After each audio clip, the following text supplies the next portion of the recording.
Welcome to the Aro Benaiah Show.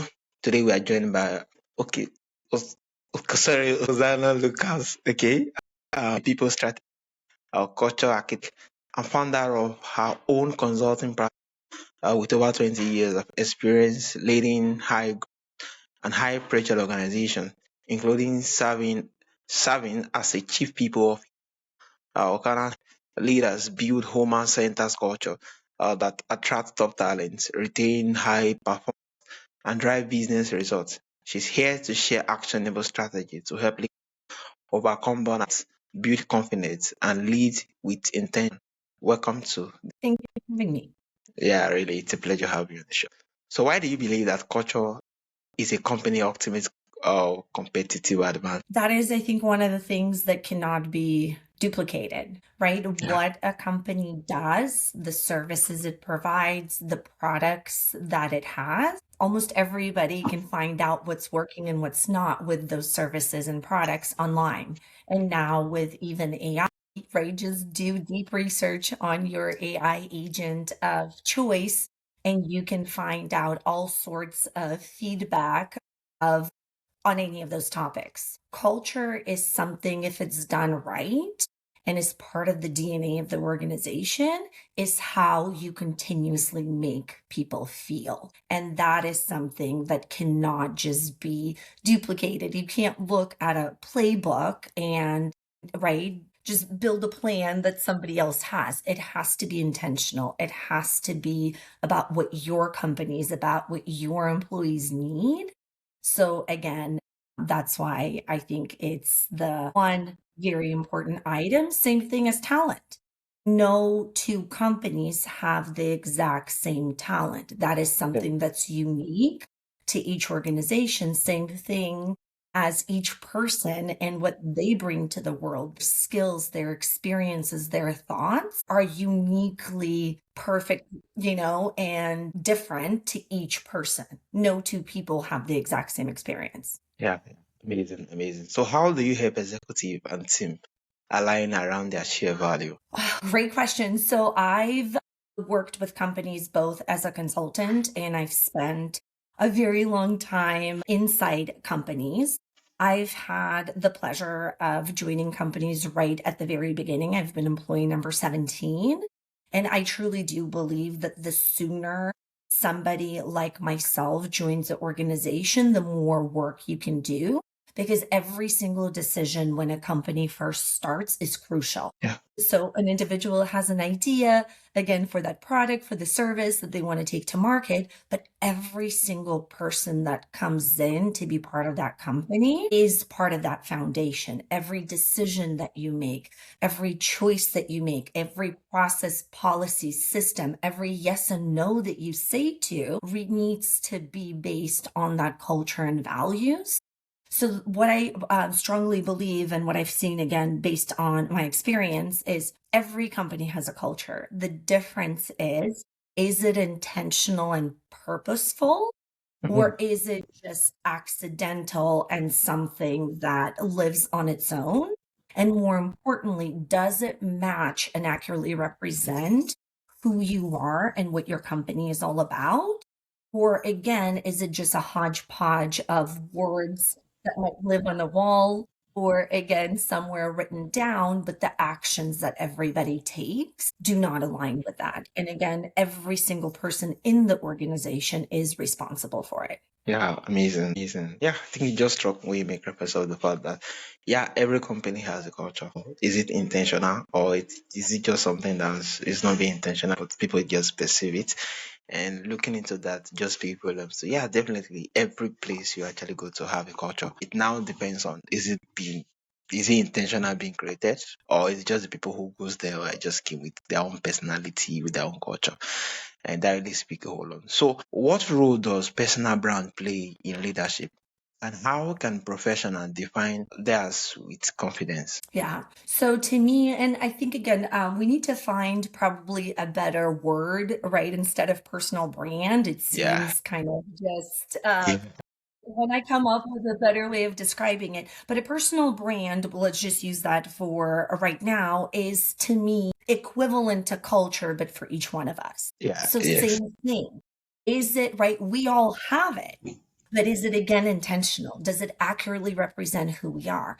And the thing that I've seen myself over and over again, unfortunately, and that's why I'm on a quest to help people with this, and I've done this myself, is we get so lost in comparison game, right? Be it again with companies, be it with us, right? Look at all the information that we're consuming, that we're exposed to. It's constantly, here's the latest trend, right? This is what you're supposed to look Yeah. like. This is what the definition of attractive or the skills you're supposed to have. There's so much out there.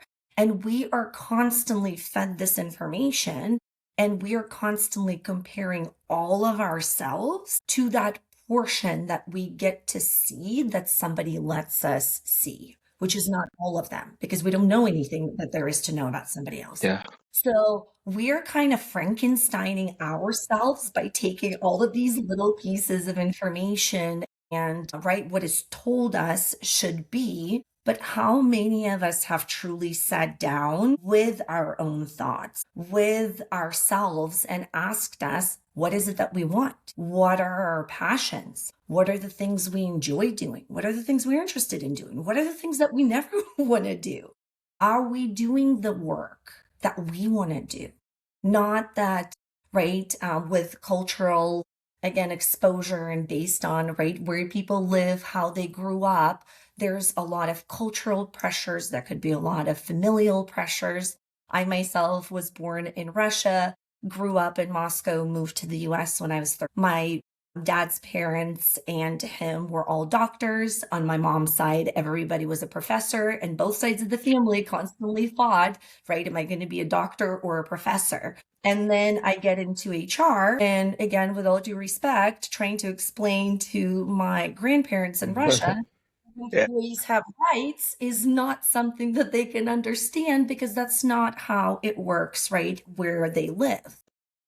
I again, right, went my own path, but I think so many people live a life that somebody else has chosen for them. Yeah. And that's again to bring it back. I think where that personal brand comes in is sit with yourself. Your life is yours. You get to live it, and you only get one, and you get to deal with consequences, be it positive, negative, and everything in between of your choices. Are you living a life that you want to live, or are you living a life that's pieced together for everybody else? And I think once folks start finding that out and define again what their values are, true, like no matter what values. I don't know if you've ever had that, but I'm sure, right, some experiences or situations like give you even a full body, right, Yeah. experience, or you have a very strong reaction to something, and you're probably like, I've never seen anyone else do it. Probably aligns with your no matter what values. That is who you are at the core. So once you know all of that, you can start using that as the framework for, again, the decisions that you make, the choices that you make, the rooms that you should and should not be in, not because of anybody else, but does it make sense for you and your goals? Making decisions on, again, right, the work that you do, the career, the consulting, the projects, all of that. So to me, it's very similar to that, again, culture being the foundation of the company. So if a company is very clear on their culture and a person is very clear on their values and their brand and who they are, they can have better conversations and see together, can we have synergies and do something that can never be done without us partnering together? Is it going to be something where maybe, again, we have very different perspectives and are going to challenge each other, but is it going to be a positive challenge and respectful push where we can learn from one another and, again, be productive? Or is it going to be like oil and vinegar that we just never going to, right, come to right decisions, and just this partnership should never happen? And I think, again, we're not having those honest conversations. We're just hiring very talented people. We're only looking at what they have done, not what they have the ability to do in the future. We're hiring them for the way, right, the world used to be versus where it's going. And we're throwing people together in teams and just wishing that they accidentally somehow come together and do all of these things without intention and resources. Yeah, thank you so much. Yeah, that was really amazing. So how do this kind 12 driving force help team communicate and perform better? Yeah, it's actually so go back to everything that I just actually said. It's just Yeah, one of the tools. There's so many that so just many happens things, to be yeah. the one that I've worked with for quite a while. It's not as much even about the assessment, right? All of us have done lots of assessments. We Yeah. get the report, but normally you get the report, you read it, you probably save it on your desktop, or if you have a hard copy, stick it in your drawer and probably never look at it. Here, I have always focused on the training component and specifically with DISC. So DISC focuses on helping each person understand what is their communication style and what does that mean. How do you communicate when everything, right, when the conditions are perfect and great? Yeah. How do you communicate when they're not? How do you communicate under stress? What are, again, your strong points? What are your areas of opportunities? And the 12 driving forces more talk about your motivators. Again, so for example, you and I can have the same communication style, but what actually drives us and motivates us can be very different. So then again, we're going to work differently together. And the tool allows us to give each other almost like a guidebook. So now let's say you and I have completely opposite styles. Without us knowing that, we're going to continue bumping heads. We're going to continue assuming that, right, you don't like me, I don't like you, I don't understand why you're asking the questions that you're asking, why I'm saying what I'm saying, and we're going to spend more time wondering about all of that versus actually doing right what we should be doing. DISC and 12 driving forces, when done correctly, when everybody understands how to use the tool, learns about their style and other styles, and how you can flex your style to meet others where they are, helps navigate, helps actually skip a lot of this misunderstanding. So now instead of, let's say, so I'm a very outgoing person. I'm the type, right, that you would want to get everybody riled up, get everybody excited, right? But for example, I am not very strong in areas where attention to detail is crucial. I'm good at it, but that's not my strong suit. Yes, Let's say correct, yeah. that is your area where you're amazing at this. Now, right, if somebody needs to build a team for a project, why would you just do that blindly? Versus if you have tools like this, you can see who has natural talents in different areas and put those people on a project on their respective ownership areas where they can do their best work and use their skills, right? I would say their superpowers. The outcome is so much better. And again, I've used it in multiple companies, and we've been able again to have outcomes and finished projects significantly faster because we didn't have that norming storming portion of it. We were able to get straight to performing. Amazing, amazing. There's a whole lot of things to learn from that. And yeah, thanks for sharing a whole lot. So, Of course. yeah. So, what is it myth about confidence in leadership you want to debunk? I think a lot of leaders or a lot of individuals think they're leaders and they think that it's about a title, power, and potentially certain perks that Yeah. come with it. To me, it's even in the word lead. It's about others. You're leading others. It's right. So to me, again, people can be leaders without the title. And just because you have a title does not mean that you are a leader. Yeah, leader. It is about leaving rooms better than when you found them. It's about investing in other people. It is about helping someone else, achieve their goals, gain the skills that they need. It's about removing obstacles that your team might be facing or each individual might be facing. So again, you are investing in others, and when your team and those that are reporting to you, are growing and doing their best work and they're becoming leaders, that is to me a definition of being a leader. It's not about sitting in a room, and only focusing on operations and financials and all those other things. You can do that as an individual contributor, but leading is all about making other people better. Yeah, amazing. Leadership is about making other people better. And That I would was really actually, good. if I could add one more, sorry, if I could add one more, I think a lot of times, especially in the world that we live in now, vulnerability is looked at as weakness. And I completely disagree with that. I think vulnerability is one of the almost musts in order to be an incredible leader, because it Yeah, is about, we learn more from the mistakes that we make. We learn yeah, more from those challenging situations that we have all faced.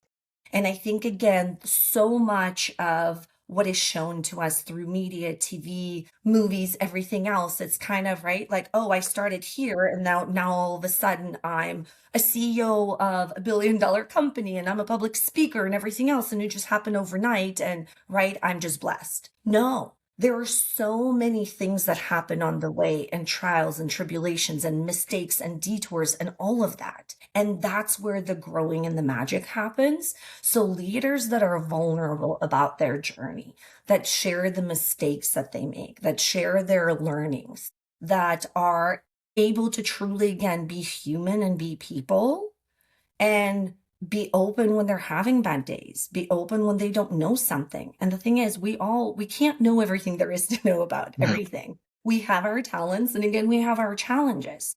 So be, again, vulnerable, because that's where we connect as humans. That's how trust is built.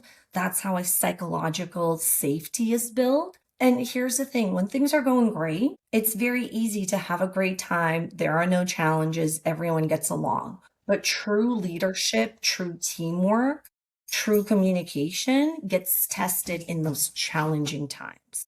And that is not the time to start caring and building, right, your leadership skills and teamwork. It's in all of those decisions, conversations, and everything else that happened before then. And again, I've been through a lot of challenging times with true teams, and that has only brought us together because we care about one another. We've built the depth and breadth of those relationships, and we step into those challenges as a team and navigate them as a team and come out of them even stronger, versus when you haven't done that work and have not put in that foundation, the challenging times make people scatter even more, and it becomes, right, I'm going to look out for myself, and it's my yeah, own survival, not everybody else's. yeah, yeah. Amazing, amazing. I think when you just make reference of be vulnerable, I just remember a whole lot of persons who get to influence me greatly, who I consider as a leader. There were those leaders who were yeah, vulnerable. They own up to their mistake, and I was able to learn from them, owing to the fact that yeah, they didn't just appear as in quote the heroes who doesn't have any fault, who doesn't have any flaw, but they shows that they have it. But despite they have it, they were still able to lead, and that was really, really amazing, a very big influence. And the fact that I just shared it just kicked me back, and I was like, "Oh, that was truly what I was saying as a 10." Yeah, amazing. Yeah, amazing. So, how do you help leaders overcome overthinking and imposter syndrome? Ooh, that again, that is a lot of work, right, on focusing on you and going back to what I was Yeah, talking about, kind of, right, of Frankensteining ourselves. We cannot control, right, like all the things that happen around us. It's not up to us. So let's focus on what we can control. Let's focus again on learning who we are, owning that, and then bringing our best selves, not a version. So I'm even trying to clean up my own yeah, vocabulary. I don't want to be a version of myself. I want to be me, and I want to be unapologetically imperfectly perfect me. And I know I'm not for everyone, and I don't want to be for everyone. So again, I want to lean in into my strengths and learn what they are. One example, if for those that are struggling, for those that are letting other people's voices be louder than their own, I'm sorry.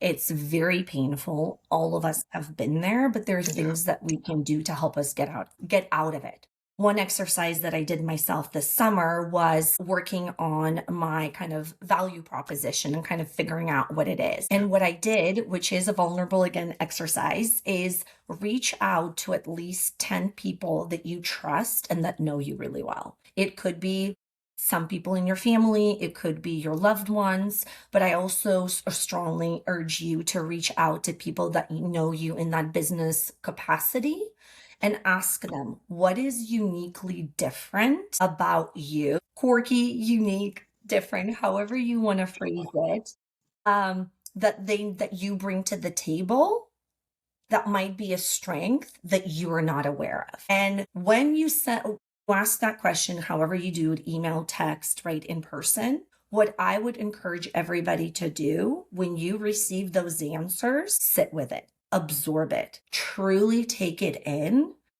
Don't overthink it. Don't start, I have no idea why they said that. Why would they say it? Where are they coming from? The person did not have to respond. They did not have to share that. So the difficult part of that exercise is just take it in as the truth, because that's how somebody else is seeing you. And that, I think, is going to help us understand, again, what is uniquely different about us, lean in more into it, start owning it, and stop comparing yourself. Stop comparing yourself to everybody else, because I think it's a decision. Do you want to be the unique you, or do you want to be a version of somebody else? Yeah.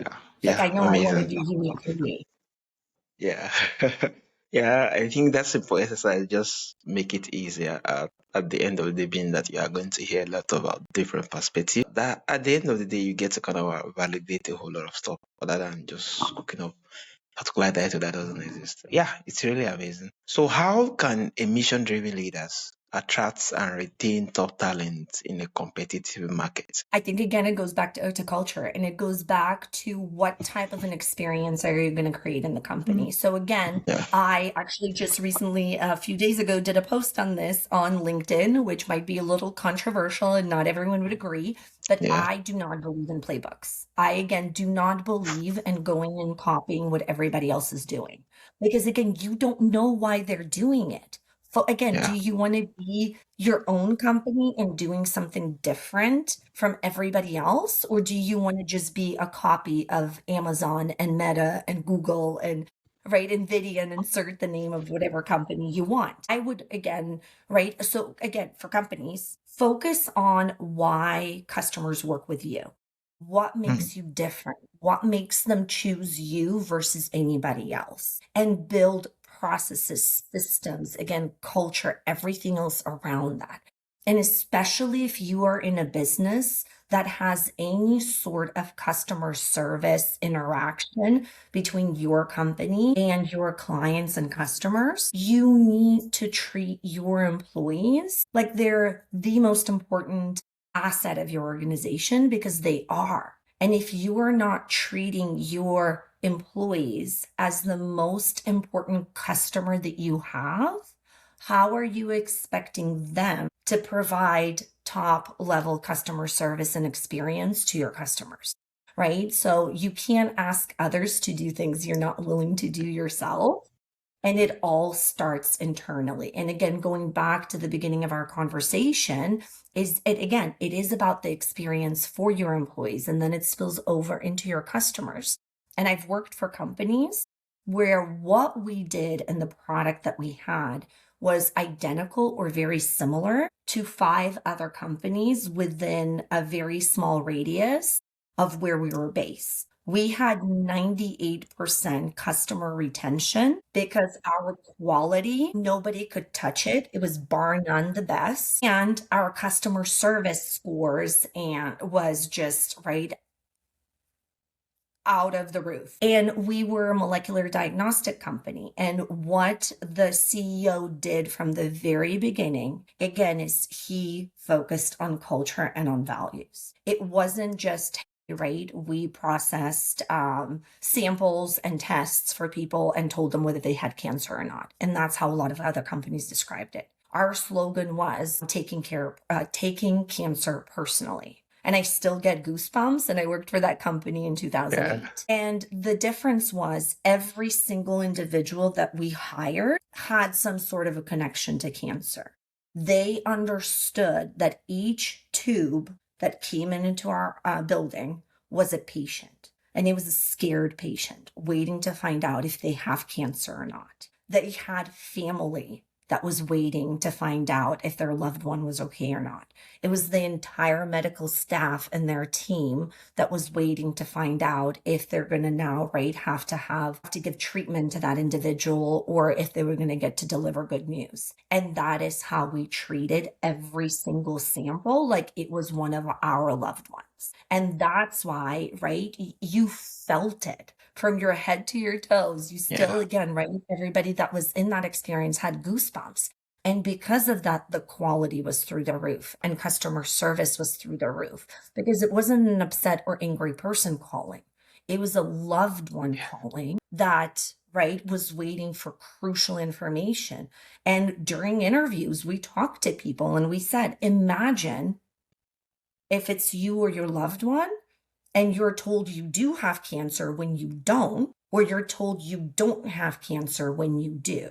And we would pause and let that sit with somebody because that is what it meant to make a mistake on the work that we did. So I think when you are very, again, unapologetic of what you do, why you do it, and the impact it has on the people that you are serving, and you are able to again weave it into everything that who you are and what you are, you're going to attract the right individuals that are going to help you take that to the next level better. So it's not about a culture fit, it's about a culture add, because culture is not again something that you do once and it stays. It's every single decision. It's what happens behind closed doors. It's how people talk to each other. It's how people, right, face mistakes, how they address them. It's again, transparency. It is vulnerability. It's all of those things. So it's a living, breathing system of your organization. And that's why I think it's so important. And when you do have that mission, and you can clearly and unapologetically define it. Certain people, again, that for whom that resonates, who would get goosebumps and want to continue getting those goosebumps will come and want to join you. Yeah. And for those that it doesn't resonate with, that's great too. They can go find, right, the companies that their mission does resonate with them. But if you are not intentional about it, if you don't know how to talk about it, then, right, it's just, yep, here's our culture. This is what we say it is. Here it is, right, in a policy or an employee handbook or on a wall. And then the reality is very different. And if people don't really understand why their work matters or don't really care, that's where it all starts falling apart. Wow, that was really amazing. And the analogy is very, very key, being that the way we serve our customer and the culture, how we do everything consistently speak volumes to the kind of talent we attract, being that, yeah, they rather want to join us and actually more like being there, or it actually repulses them away. Yeah, this is really, really amazing. Yes. For leaders listening to us now, what will be your final words to them for those who are still struggling with, either one thing or the other when it comes to leadership? What will be your final words to? I think, again, be unapologetically you, own who you are, and find a way to, again, weave it into everything, right, that your organization is and isn't. And here's the thing, it's absolutely okay to have conversations with individuals that might have been, right, that helped you get to where you are, but now they are no longer the people that are going to help you get to where you're going. And I think, again, it's more how it's done. It's okay to move, right, in different directions. People outgrow companies and companies outgrow people. It's just what happens. Also, I would say I strongly urge leaders, and I've been asked this question, speaking of, right, culture, mission, all the things that we talked about, I've been asked the question that a lot of times, depending on what the company does, there comes a point where you have needs for very certain skill sets. And that is what's crucial for the stage of the organization of where you are for the project that, again, is going to take the company wherever it needs to go. So what do you do when you can't find somebody that has the skill sets and that also aligns with your culture, your mission, and all the things that we covered? Do you just then compromise and still hire them? Because that's what a lot of companies do. I would urge you, there's always more than two choices for everyone. Yeah. I would say you absolutely can find that skill set in a consultant. Bring a fractional person, hire them as a consultant, hire them for that specific or right project, not as an employee. So you have the best of both worlds. You can still get the work done and utilize the skills that you need, but that person is there for a defined period of time, just contribute to this, and not somebody that's going to start eroding your culture, your values, and everything else. Because the moment you start making compromises on your culture and your values and your mission, that's where it all starts cracking and falling apart, because it's one decision here, another one here, another one here, and they all add up. And the thing is, employees are watching and they're constantly looking at what you're saying if it matches with what you do.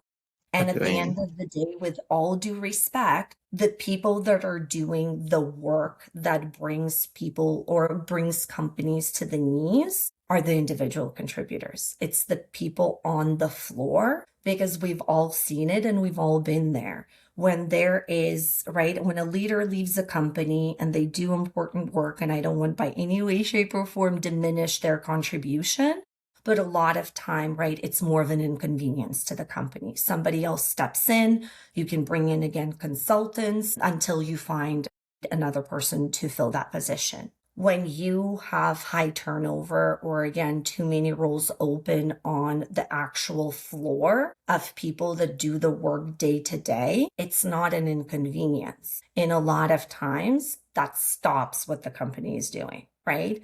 Think Yeah. about, let's say, a restaurant. If you don't have the servers, if you don't have the people that are cooking the food, you're not going to be able to do what is your business, right? If somebody behind the scenes that's processing invoices, taking care of accounting, or again, HR, or IT, when they're not around, it's an inconvenience. So let's start treating everybody with the respect, and I think with and giving them the appreciation for the level and the depth of their contributions that everybody deserves as well. Yeah. Thank you so much. Yeah, Oksana, this is really amazing. So for my audience who want to connect with you, who want to learn more from you, and yeah, who want to reach out to you too, and how can they reach out, and where is the best platform to do that? Yeah, no, thank you for asking. I'm in the process of getting my website updated. So it's not ready yet, but it is oksanalukash.com. So that should be coming in about a month and a half to 2 months. But Okay. until then, folks can definitely look me up on LinkedIn. My name is fairly unique, so they should be able to find Yeah. me fairly easily. Or again, if you can be kind enough to maybe include my LinkedIn link in the show notes to make it a Yeah. little bit easier for them, they can Yeah. absolutely do that. Definitely, I will do that. Yeah. And also, you can let me know when the website comes to life. You can definitely more like still go back and edit Thank the you. show notes so that it can include the link to the website once it goes live. Yeah. Yeah, No, I yeah, appreciate that. Thank you. yeah. Thank you so much, Oksana, Of course. for sharing your insight and strategy of building human-centered, high-performing organizations. From a definition, core values to overcoming burnouts and leading with confidence. There's a lot a listener can actually connect with Oksana and follow her on LinkedIn. The link is going to be on the show notes, and learn more about her approach to leadership and culture. And to our audience, remember, the way you treat people isn't just HR. It's your ultimate competitive advantage. Yeah, thank you once more for listening to the Aro Of course. Benaiah Show. And once again, it's a pleasure having you, Oksana. Yeah. Thank you so much. And thank you for everyone listening.